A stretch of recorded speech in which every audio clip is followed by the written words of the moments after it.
नमस्कार दोस्तों। मैं विक्रम सेन आप सबका स्वागत करता हूं करनी डिफेंस एकेडमी के इस यूट्यूब चैनल पर।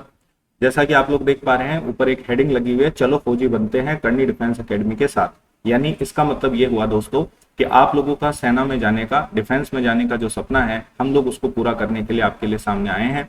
और जैसा कि आप लोगों को पता है, करनी डिफेंस एकेडमी का ये जो यूट्यूब चैनल है, इस यूट्यूब चैनल पर आप लोग को ढेर सारे बहुत बेहतरीन क्वालिटी के फिजिकल एक्सरसाइज के वीडियो मिल रहे हैं, जिससे आप लोग आने वाले समय में जो सेना के फिजिकल होंगे उसके लिए आप लोग अपनी एबिलिटी, जो कैपेबिलिटी है, उसको आप उसको देखकर बढ़ा सकते हैं। काफी सारे विद्यार्थियों की हमारे लिए पास मांगे आती रही है कि सर हमारे लिए जो है टेस्ट के, यानी जो एग्जाम होता है उसके लिए भी वीडियो डालिए। तो इस वीडियो के जरिए हम लोग शुरुआत करने जा रहे हैं आप लोगों के लिए एकदम बेहतरीन क्वालिटी का एग्जाम का कंटेंट। और यहाँ पर हम पूरा सिलेबस कवर करेंगे। आज की इस क्लास में हम लोग लेकर आ रहे हैं मैथ्स का टॉपिक। इस टॉपिक में आप लोगों को रोजाना देखना पड़ेगा कि कौन कौन से टॉपिक मैं यहाँ पे कवर करा रहा हूँ, और जो भी टॉपिक यहाँ पर कवर कराए जाएंगे वो कंप्लीट होंगे और वेरी वेरी इंपॉर्टेंट भी होंगे, ताकि आपकी पेपर जो सेना में जाने का सपना है वो पूरा हो सके। आइए आगे बढ़ते हैं। देखिए, बहुत बेहतरीन लेवल पर आपके सामने एक शानदार क्वालिटी का मोटिवेशन है, इसको समझते हैं। हो चुका आगाज रण का, क्या आप तैयार हैं? तो देखो, जैसा कि आप लोगों को पता है कि सेना की काफी समय से भर्तियां रुकी हुई थी, और लंबे समय के इंतजार के बाद जिन लोगों का सेना में जाने का सपना है, अब वो पूरा नजर होता आ रहा है। जो आप लोगों को ये चीज समझनी भी है कि काफी लंबे समय बाद बहुत सारा विद्यार्थी है जो सेना में जाना चाहता था, वो लोग सब लोग मिलकर अब इस एग्जाम में एंटर होंगे। यानी कंपटीशन जो रहेगा वो भी बहुत अच्छा खासा इस बार रहने वाला है। तो आप लोग अपनी इस तैयारी में, आपकी मजबूत तैयारी हो सके और आप लोग पूरी तरह से इसमें सफल हो सके, इसलिए आप हमारे इस चैनल को सब्सक्राइब, लाइक, शेयर करना ना भूलें, और कमेंट करके बताएं कि आपको ये वीडियो कैसे लग रहा है, और आप लोग हम अपना जो सुझाव है वो हमें दे सकते हैं। आइए हम देखते हैं आज किस टॉपिक के बारे में हम लोग चर्चा करेंगे। देखिए, जैसा कि आप लोगों के सामने नजर आ रहा है, आज का जो टॉपिक रहेगा वो है यूनिट डिजिट। इसको हिंदी में कहते हैं इकाई का अंक ज्ञात करना। परीक्षा की दृष्टि से वेरी वेरी इंपॉर्टेंट टॉपिक रहता है, हर एक एग्जाम में इसका प्रश्न बनता है। ये जो है टॉपिक, इसको हम लोग सरलीकरण में रखेंगे। याद रखना, ये जो टॉपिक है, इस टॉपिक को हम सिंप्लीफिकेशन में रखते हैं। जो सिंप्लीफिकेशन का चैप्टर है आपका सरलीकरण का, तो सरलीकरण के चैप्टर का ये हिस्सा है, ध्यान रखना, ठीक है। अब हम लोग अगर इस पर बात करें कि परीक्षा में इस टॉपिक से क्या क्या की पॉइंट्स हैं जो महत्वपूर्ण हैं, जो आपको ध्यान रखना है, जैसा कि आप लोग देख पा रहे होंगे, एक टॉपिक जो है आपके सामने, इस टॉपिक में क्या क्या महत्वपूर्ण है। स्थानीय मान ज्ञात करना, यानी आपको यहाँ पर एग्जामिनर इस टॉपिक में पूछता है फाइंड प्लेस वैल्यू, आपको प्लेस वैल्यू बतानी होती है। दूसरा पूछता है जातीय मान या अंकित मान ज्ञात करना, यानी आपको यहाँ पर पूछ सकता है कि फेस वैल्यू क्या होती है। और तीसरा है इकाई का अंक ज्ञात करना, ये भी आपसे पूछ सकता है यूनिट डिजिट क्या होती है। तो इन तीनों चीजों पर हम लोग आज के इस टॉपिक में बात करेंगे। कैसे प्रश्न बनते हैं परीक्षा में, अब तक किस तरीके के प्रश्न बने हैं, और आगे कैसे प्रश्न बन सकते हैं। आइए आओ समझते हैं। सबसे पहले आप लोगों के सामने नजर आ रहा है संख्या। तो पहले हम लोग इस बात को जानने की कोशिश करेंगे संख्या क्या है। देखो, संख्या क्या होता है कि गणित में बहुत सारे अंक होते हैं। जैसा कि आप लोगों ने देखा होगा कि जैसे गणित में बहुत सारे अंक होते हैं, 1 2 3 4 5 6 7 8 9 तक, एक 0 से लेकर 9 तक के बहुत सारे अंक होते हैं। इन सबको इकट्ठा अगर कहीं पे लिख दिया जाए तो उनसे बनने वाली जो एक इकट्ठा गुच्छा है वही एक संख्या है। जैसे संख्या को हम लोग एग्जाम्पल के तौर पे आपसे पूछे कि संख्या क्या है, तो आप लोग बोलेंगे सर जैसे 2 3 4 5, ये इकट्ठा अगर एक साथ लिख दिया तो ये पूरा का पूरा क्या हो जाएगा, संख्या हो जाएगा। अब देखिए, कोई भी संख्या होती है ना, तो इसमें 2 3 चीजें आपको जाननी चाहिए जो हमने अभी जस्ट पहले डिस्कस करा। ये जो पहला अंक होता है, जो आपको नजर आ रहा है, पहला दिख रहा है ये 5, इस 5 को हम बोलते हैं यूनिट नंबर, यानी इकाई। इस 5 को हम लोग क्या बोलेंगे, इकाई। मैं पेन सेलेक्ट कर लेता हूं। इस 5 को हम लोग क्या बोलते हैं, इकाई, ठीक है। इकाई का अंक, ये जो 5 है इसको आप लोग क्या कहेंगे, इकाई का अंक। समझ में आ रहा है आपको?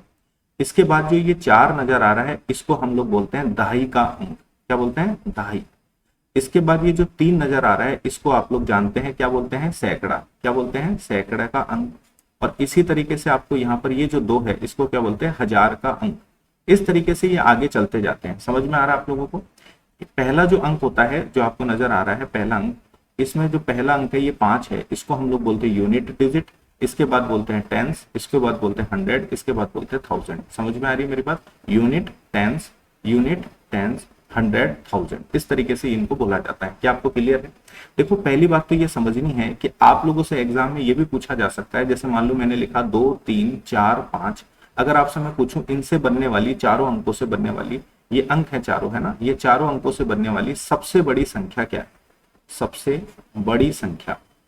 आप लोगों से एग्जामिनर पूछेगा कि सबसे बड़ी संख्या क्या है, इन अंकों को काम में लेकर आप बनाना है। और एक पूछ सकता है सबसे छोटी संख्या क्या है, सबसे छोटी संख्या, ध्यान रखना।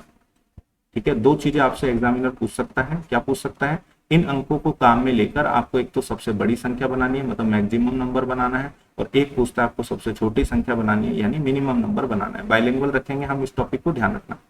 तो देखिए, सबसे बड़ी संख्या अगर आपको बनानी है तो आपको अवरोही क्रम में चलना होगा। अवरोही क्रम मतलब होता है डिसेंडिंग ऑर्डर, मतलब बड़े से छोटे की तरफ। तो अब सबसे बड़ी संख्या कौन होगी? तो यानी पहले 5 को लिखेंगे, फिर इससे छोटी कौन है? 4, फिर कौन है? 3, फिर कौन है? 2। अगर हम अवरोही क्रम में रखते हैं, यानी हम घटते हुए क्रम में संख्याओं को रखते हैं, तो ये संख्या बनती है सबसे बड़ी संख्या, याद रखना। और अगर हम इसको आरोही क्रम में रखते हैं, बढ़ते हुए क्रम में रखते हैं, तो इससे बनेगी ये सबसे छोटी संख्या। सबसे छोटी संख्या जैसे 2, फिर इससे बड़ा कौन है? 3, फिर इससे बड़ा कौन है? 4, और इससे बड़ा कौन है? 5। तो इन चारों से अगर आपने बढ़ते हुए क्रम में लिखा तो ये कैसी संख्या बनती है? सबसे छोटी। और क्या क्या बातें आपको संख्या में ध्यान रखनी है? जैसे आपसे एग्जामिनर पूछ सकता है कि दो अंकों की कुल संख्या, 2 अंकों की क्या पूछ सकता है? कुल संख्या। अब आपको कल को पूछ ले कि 2 अंकों की कुल कितनी संख्या होती है, तो आप लोग बोलेंगे सर 90। याद रखना, सेना में पूछा गया था ये सवाल। 2 अंकों में कुल कितनी संख्या होती है? 2 अंकों वाली टोटल 90 संख्या होती है। कैसे कि 1 से लेके अगर आप 99 तक जाते हैं तो आप लोगों ने देखा होगा 1 से लेके 99 का टोटल 99 संख्या हो गई।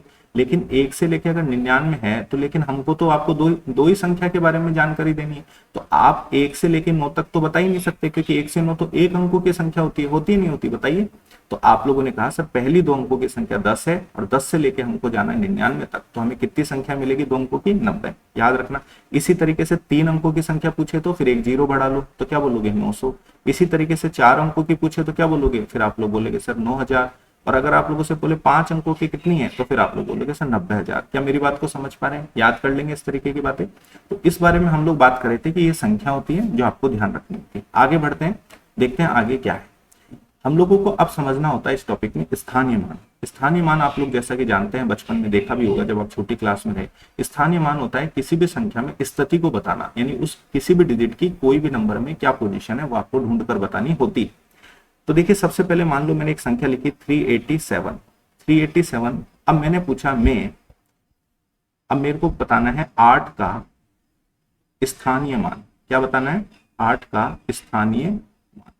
अब आप लोगों से अगर मैं पूछूं इस संख्या में, आपको इस क्वेश्चन में जो आपको सवाल दिख रहा है 387 में, इस संख्या में 8 का स्थानीय मान क्या है, यानी प्लेस वैल्यू क्या है 8 की। तो देखो, जब भी कभी स्थानीय मान आपको बताना होता है ना, तो जो नंबर दिया हुआ है ना, इस नंबर को तो आपको लिखना ही पड़ेगा जो आपसे पूछा है, ध्यान रखना। इसके बाद में जितने भी नंबर आएंगे इन सबको आपको गिनकर 0 बनाना है। समझ में आ रही मेरी बात? सॉरी। तो मैं ये कहना चाह रहा हूं कि जो पूछा जाएगा वो नंबर तो आपको लिखना ही है, उसके बाद में जितने अंक आते हैं उसको आप लोगों को 0 मानना है।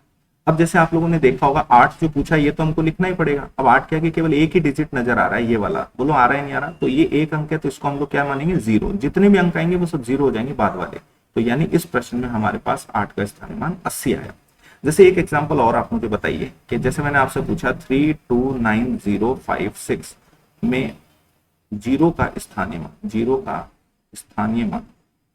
अब आप लोग मुझे बताओ कि इसमें है ना 0 का स्थानीय मान मतलब प्लेस वैल्यू क्या आएगी यहाँ पे? 0। तो याद रखना, देखो 0 कहीं पे भी हो, अगर आपसे परीक्षा में 0 का स्थानीय मान पूछ लें तो आप बोलेंगे सर 0 का स्थानीय मान क्या होगा? हमेशा 0 होगा। ये बात आपको ध्यान रखनी है, वेरी वेरी इंपॉर्टेंट बात। अगर आप लोगों से एक क्वेश्चन और बना ले तो आपको थोड़ा मुझे बताना है। जैसे मान लो मैंने लिखा 32954 में 2 का स्थानीय मान, ठीक है, 2 का स्थानीय मान। अब मुझे ये बताइए कि 2 का स्थानीय मान क्या होगा? तो देखो, जब भी कोई नंबर पूछा जाता है वो तो आपको लिखना ही पड़ेगा। अब 2 पूछा है तो 2 तो आपको लिखना ही पड़ेगा। अब 2 के आगे जितने भी नंबर है, मैंने आपको क्या कहा था, पीछे वाले सभी के सभी क्या बन जाते हैं? 0 बन जाते हैं।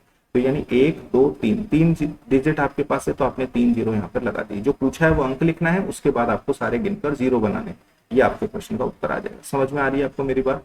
देखिए, एक चीज और आपको थोड़ी सी गहराई से समझनी है। कभी कभी आपको स्थानीय मान कुछ इस तरीके से भी पूछ लेते हैं, 0.329 में 6 में 9 का स्थानीय मान, 9 का स्थानीय मान, 9 का स्थानीय मान क्या होगा। अब आपसे ये प्रश्न पूछा है तो देखो याद रखना, जो पूछा जाता है ना वो तो आपको लिखना ही लिखना पड़ेगा, यानी 9 है तो 9 तो लिखना ही पड़ेगा।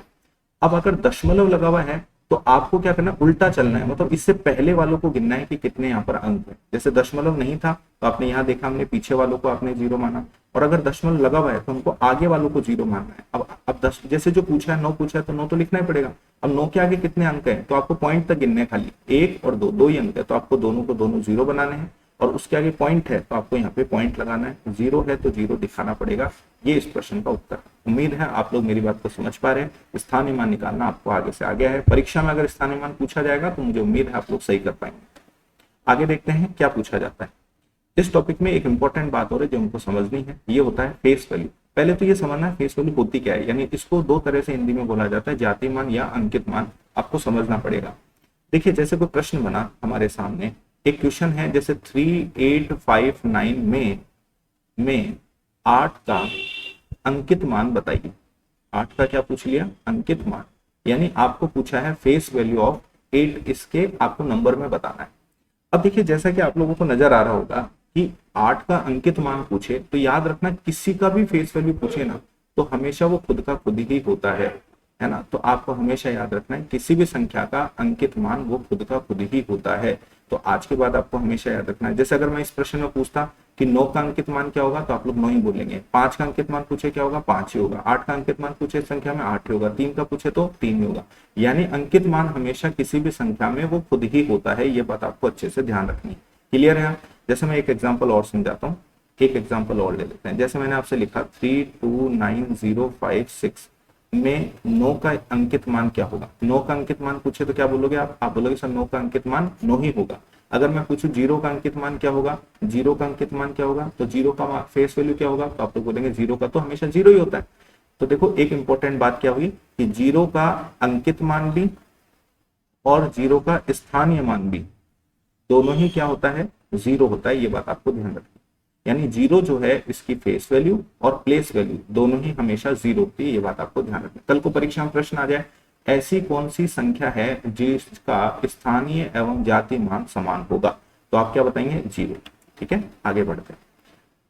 देखिए अब आप लोगों को एक यूनिट डिजिट के बारे में जानकारी लेनी है। जैसा कि हम लोगों ने थर्ड लाइन पे देखा भी था कि इकाई का अंक ज्ञात करना, दी गई संख्याओं में इकाई का मान ज्ञात कीजिए, यानी unit find the unit digit value of the given numbers. देखिए कभी भी यूनिट डिजिट का नंबर अगर आप लोगों को लाना होता है तो हमेशा याद रखना यूनिट डिजिट का मतलब, जैसे मान लो मैंने लिखा 23 + 26, तो एग्जामिनर बोल रहा है इसका यूनिट डिजिट क्या आएगा। तो यूनिट डिजिट का मतलब ये होता है कि जब हम इसे अगर सॉल्व करेंगे तो सॉल्व करने के बाद, यानी इसे हल करने के बाद जो मेरे पास इनका टोटल आएगा, उस टोटल के अंदर जो लास्ट का डिजिट होता है, इन दोनों संख्याओं को जोड़ने के बाद जो मेरे पास लास्ट का डिजिट बचेगा, उस लास्ट के डिजिट को मैं अपना यहाँ यूनिट डिजिट बताता हूँ। समझ में आ रही है मेरी बात। कैसे, देखो एग्जामिनर ये कहना चाह रहा है कि आप अगर इन दोनों को जोड़ेंगे तो फिर आपको इसका यूनिट डिजिट क्या मिलेगा। तो देखो कभी भी यूनिट डिजिट में आपको उसको पूरा नहीं जोड़ना है, आपको केवल आखिरी के अंक को बताना होता है, क्योंकि यूनिट डिजिट का मतलब ये है कि जो हमारा उत्तर आएगा उसका आखिरी का अंक क्या है, हमें वो ढूंढना है। तो देखो जैसा कि आपने देखा इसका तो 3 है, इसका लास्ट डिजिट 6, तो दोनों को अगर ऐड कर दिया तो कितना आ जाएगा 9। तो हम लोग कह देंगे इन दोनों को हल करने पे यूनिट डिजिट 9 आएगा। क्या क्लियर है। अब ये बात अगर आपको क्लियर हुई तो अभी आपके सामने 3 एग्जाम्पल नजर आ रहे हैं, जैसे कि एग्जाम्पल नंबर 1, एग्जाम्पल नंबर 2 और एग्जाम्पल नंबर 3। इनसे हम लोग सीखने की कोशिश करेंगे कैसे यूनिट डिजिट पता चलता है। ये बेसिक है जो आपको जानकारी लेनी है। देखो हम लोगों को यहाँ पर यूनिट डिजिट पूछा है तो स्वाभाविक बात है कि सबका टोटल नहीं पूछना चाह रहा है, वो चाह रहा है कि जो सबका टोटल करने के बाद जो आएगा उसमें आखिरी का अंक कौन होगा। तो देखिए आप लोग यहाँ पर समझेंगे कि सर इसका लास्ट का डिजिट 3 है, इसका लास्ट का डिजिट 3 है, तो कितना हो गया 6, इसका 9 जोड़ दो, 9 और 6 जोड़ेंगे तो कितना हो जाएगा 15। अब देखो कभी भी 2 डिजिट हो जाते हैं ना, 2 अंक बन जाते हैं, तो हम केवल आखिरी का डिजिट लेंगे, यानी 3 और 3 6, 6 और 9 बन गया 15। तो 15 में भी लास्ट का डिजिट क्या रख लो, 5 रख लो, 5 आ गया।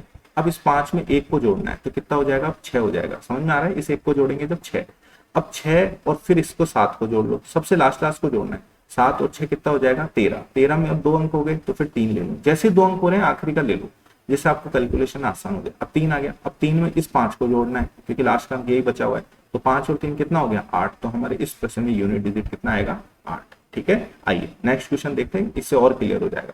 लास्ट का डिजिट पकड़ लो यूनिट डिजिट में, 2 और 4 कितना हो गया 6, 6 और 3 कितना हो गया 9, 9 और 8 अब जोड़ेंगे तो कितना हो जाएगा 17। तो जैसे ही 17 होता है तो 7 ले लो, ले लेंगे 7। अब इस 7 को अगर 1 में ऐड करेंगे तो बन जाएगा 8, 8 में अगर 5 जोड़ देंगे यानी 8 और 5 हो जाएगा 13, 13 जैसे 2 अंक हो गए तो फिर ले लो 3, इस 3 को फिर 0 में जोड़ देंगे तो क्या आ जाएगा 3, तो आपका आंसर आ जाएगा 3, यानी इस क्वेश्चन का यूनिट डिजिट 3। क्लियर है। अब देखिए मल्टीप्लाई के फॉर्म में क्या होगा, केवल ये 2 ही कंडीशन एग्जाम में आपको आप तक पूछी गई है, तो आगे भी इसी से प्रश्न बनने की संभावना बहुत अतिरिक्त रहेगी।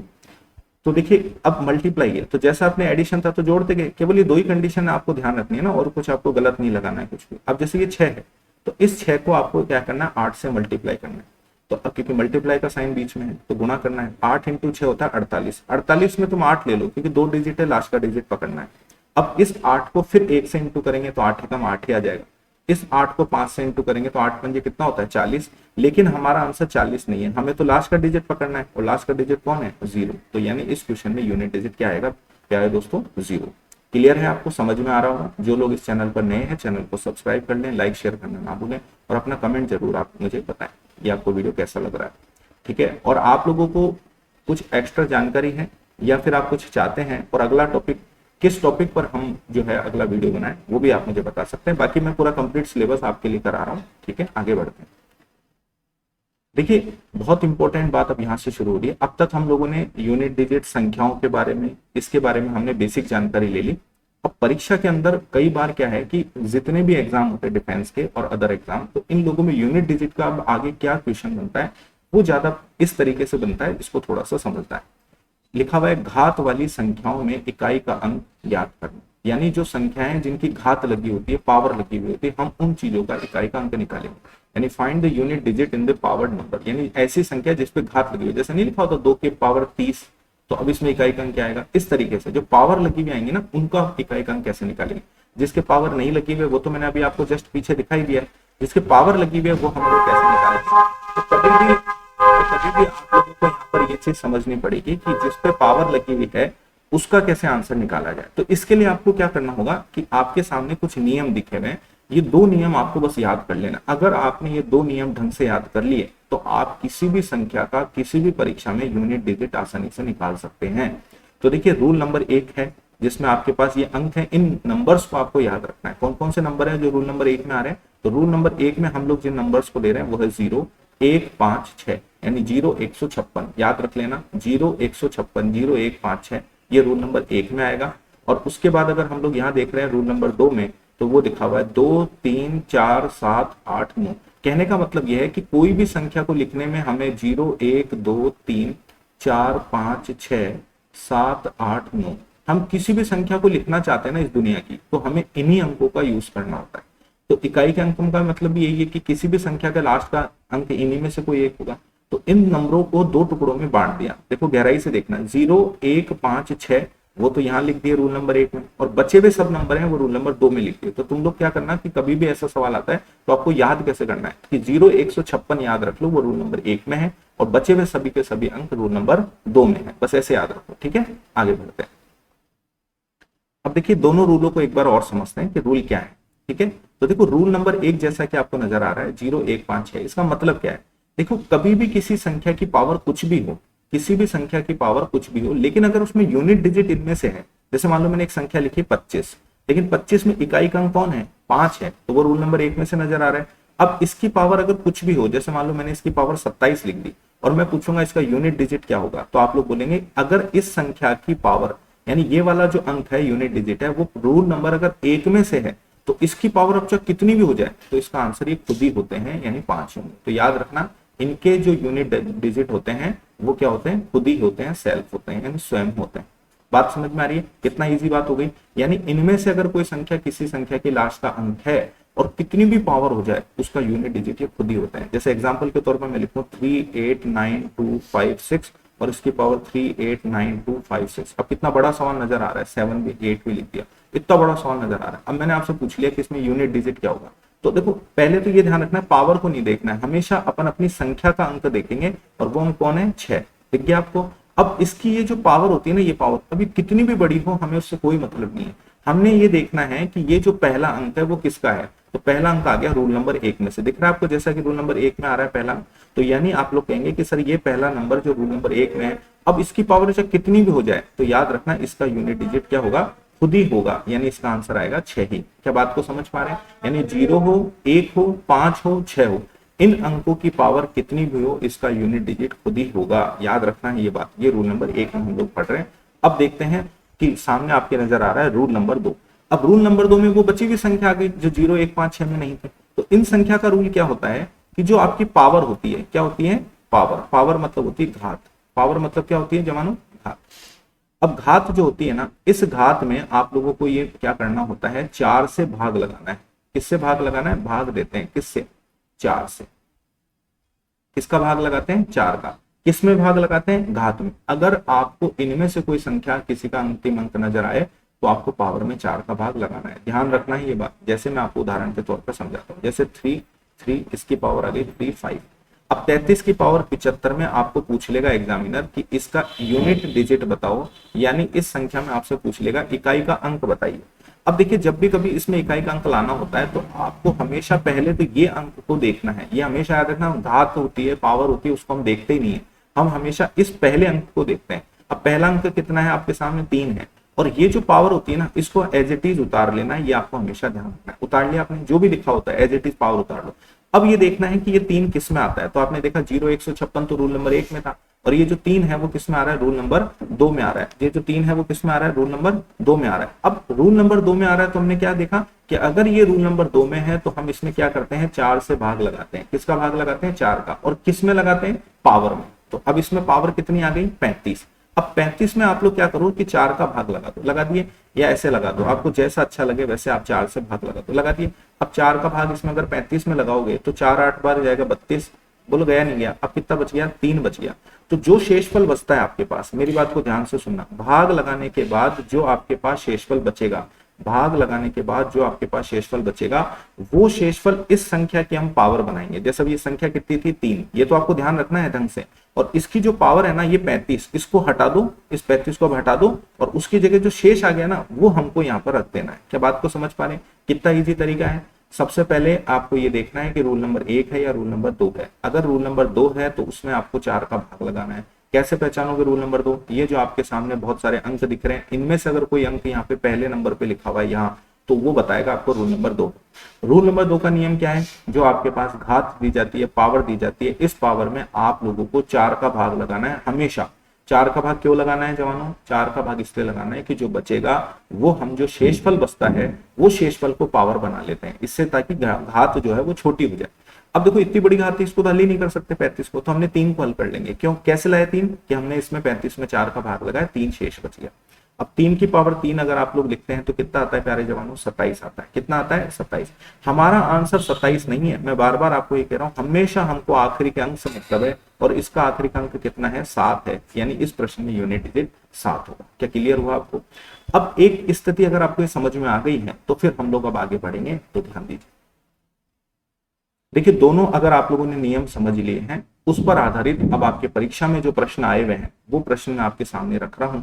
इन प्रश्नों को आपको समझना है कि दी गई संख्याओं का इकाई का अंक ज्ञात कीजिए। 3 क्वेश्चन आपके सामने नजर आ रहे हैं, इन तीनों क्वेश्चनों के आपको इकाई के अंक निकालने। जैसा कि अब आप लोगों ने सीख लिया होगा, उम्मीद है आप सब बच्चों को ये चीजें आएंगी। अब ध्यान से समझना, ये पेपर के क्वेश्चन है। देखो, 12 की पावर 17 है, तो पहले हम लोगों को यहाँ ये देखना होता है कि ये लास्ट का अंक कौन है। तो लास्ट का अंक कौन है, यहाँ पर 2 है, इसको लिख लो। सबसे पहले इसकी पावर लिख लो। क्लियर है यहाँ तक बात। अब हमको ये देखना है कि 2 कहां पर आएगा, रूल नंबर 1 में आएगा या रूल नंबर 2 में आएगा। रूल नंबर 1 में कौन कौन सी संख्या पढ़ी थी बताइए।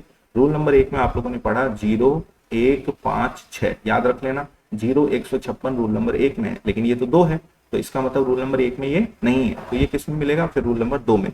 अब रूल नंबर 2 का नियम क्या होता है कि जो घात होती है उसमें किसका भाग लगाते हैं हम, 4 का। घात में किसका भाग लगाते हैं जवानों, 4 का, और जो भी शेष बचेगा वो घात बनाएंगे। अब 17 में 4 का भाग लगाओ, 4 4 16 होता है, 4 बार चला गया, 4 का डिवाइड करेंगे 17 में, तो कितना रिमाइंडर बचेगा, यानी 1 बचेगा। 4 4 16 हो गया, शेष कितना बच गया, 1।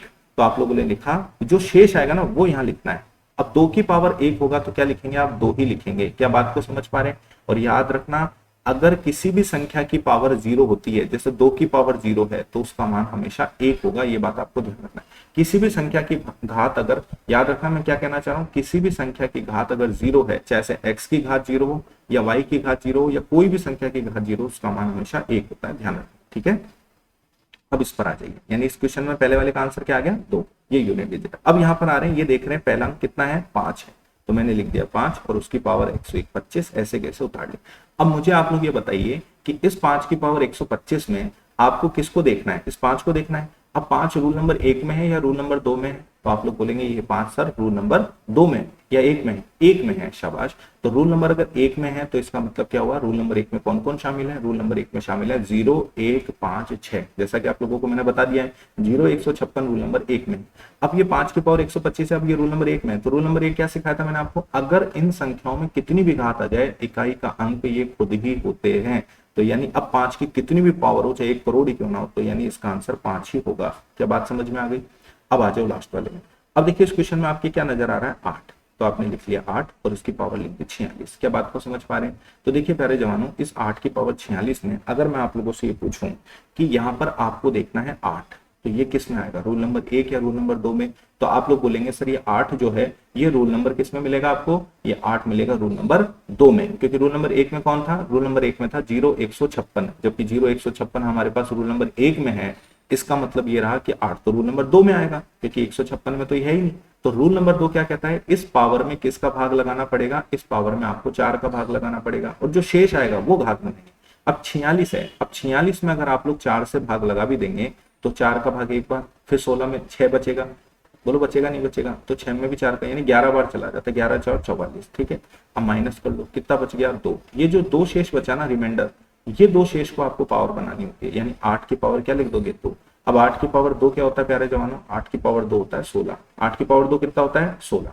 अब 8 की पावर तो 16 आ गया, अब 16 भी नहीं है हमारा आंसर, क्योंकि यूनिट डिजिट तो एक ही अंक होता है, इसलिए हमको आखिरी के अंक से मतलब है, लास्ट अंक कौन है 6, तो हमारे इस प्रश्न में यूनिट डिजिट बनेगा 6। उम्मीद है आपको परीक्षा में अगर कोई यूनिट डिजिट का प्रश्न बनता है तो आप लोग आसानी से कर पाएंगे। एक सबसे इंपॉर्टेंट बात जो मैं आपको बताना चाहता हूं वो बात भी ध्यान रखेंगे, यदि किसी संख्या में आपने भाग लगाया और शेषफल आपका कुछ बचा ही नहीं, जैसे आपने यहाँ मान लो भाग लगाया और आपको कुछ भी शेषफल नहीं बचा, अब नहीं बचा तो शेषफल फिर क्या करेंगे, अगर कोई भी शेषफल नहीं बचता है तो आप लोग याद रखना जो घात आएगी ना, जो पावर बनाएंगे पावर, वो पावर आपको क्या मान लेनी है, 4 ही मान लेनी है, ये याद रखना, 0 नहीं माननी है। अगर आपने किसी संख्या में भाग लगाया घात में और अगर आपका कोई भी शेषफल नहीं बचा, मतलब पूरा पूरा भाग चला गया, तो आप लोगों को याद रखना है हमें उस स्थिति में पावर क्या मान लेनी है, केवल 4 मान लेनी है और हल करना है। समझ में आ गया।